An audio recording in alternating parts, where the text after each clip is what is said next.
বন্ধুরা সবাই কেমন আছো? ওয়েলকাম টু সঙ্গীতের দুনিয়ার রান্নাবান্না। তো আজকে আমি নববর্ষের দিনের একটা রান্না শেয়ার করছি। তো আজ আমি অনেক কিছুই বানিয়েছিলাম, বাট সবটা একসাথে শেয়ার করা সম্ভব নয়। তার জন্য আমি শুধু পোলাওয়ের রেসিপিটাই আজকে শেয়ার করলাম। তো সবার যদি ভালো লেগে থাকে অবশ্যই লাইক, কমেন্ট আর সাবস্ক্রাইব করে দিও। তো থ্যাংক ইউ। শুরু করা যাক। প্রথমে আমি চালটাকে মেপে নিয়ে নিলাম, 500 গ্রাম চাল নিয়েছি। এদিকে আমি কড়াই একটা হাঁড়িতে নুন, হলুদ, তেল, কিছু গোটা গরম মশলা সব দিয়ে আমি চালটাকে দিয়ে সেদ্ধ হতে দিয়ে দিলাম। তো আজকে আমি কুকারে করছি না, হাঁড়িতে বানাবো এটা। তো এই পোলাওটা একটু আলাদা রকম হয় আর কুকারেরটা আলাদা হয়। কুকারেরটা আমি আগেও শেয়ার করেছি। তো একটু দেখে নেব চালটা সেদ্ধ হয়েছে কি না। তো চালটা আর একটু সেদ্ধ হবে, তো আর একটু বসিয়ে রেখে দেব। তো মোটামুটি সেদ্ধ হয়ে গেছে, আর 2-5 মিনিট লাগবে। তো এদিকে আমার চাল সেদ্ধ হয়ে গেছে, আমি নামিয়ে নিয়েছি, নামিয়ে ফ্যানটা ঝরিয়ে নিয়েছি। তো এবার আমি একটা অন্য বড় জামবাটিতে আমি ওটা ঢেলে রেখে দিলাম। এদিকে কড়াইতে আমি ঘি দিয়ে দিয়েছি, ঘি দিয়ে প্রথমে কিশমিশটা ভেজে দেবো। তো কিশমিশটা ভেজে আমি তুলে রেখে দেবো। এরপর আমি কাজুগুলো ভেজে নেব। তো এরপর আমি কাজুগুলোও ভেজে নেব। কাজুটাও মোটামুটি ভাজা হয়ে গেছে।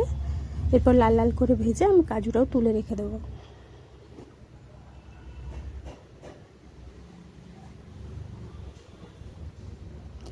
তো কাজুটাও আমি তুলে নেব লাল করে ভেজে।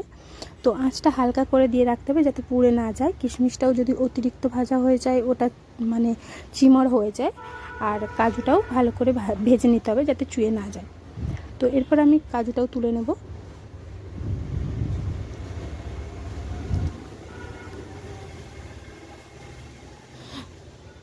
তো হয়ে গেছে। এরপর এর মধ্যে আমি একটু তেজপাতা দিয়ে দেবো।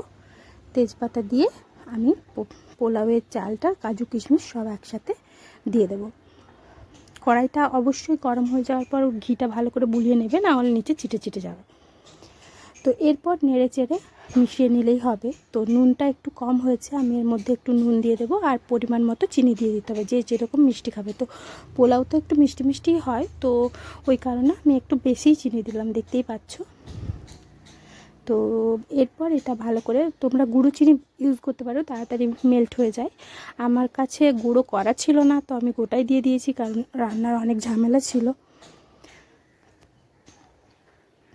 তো এইভাবে নেড়ে চেড়ে ভালো করে মিশিয়ে নিলেই রেডি হয়ে যাবে পোলাও ভাত। আর হ্যাঁ, পোলাওটা নাড়াচাড়া করতে থাকতে হবে, আর সঙ্গে ঘি দিয়ে যেতে হবে, কারণ ঘিটা পুরো ভাতগুলোতে মিশিয়ে নেওয়াটা খুব জরুরি। পোলাওটা অ্যাকচুয়ালি ঘিয়ের স্বাদটাতেই মানে ভালো লাগে। তো ঘি দেখতেই পাচ্ছ, আমি দুবার দু চামচ ঘি দিয়েছিলাম। তো এইভাবেই আমার পোলাওটা রেডি হয়ে গেছে। Thank you.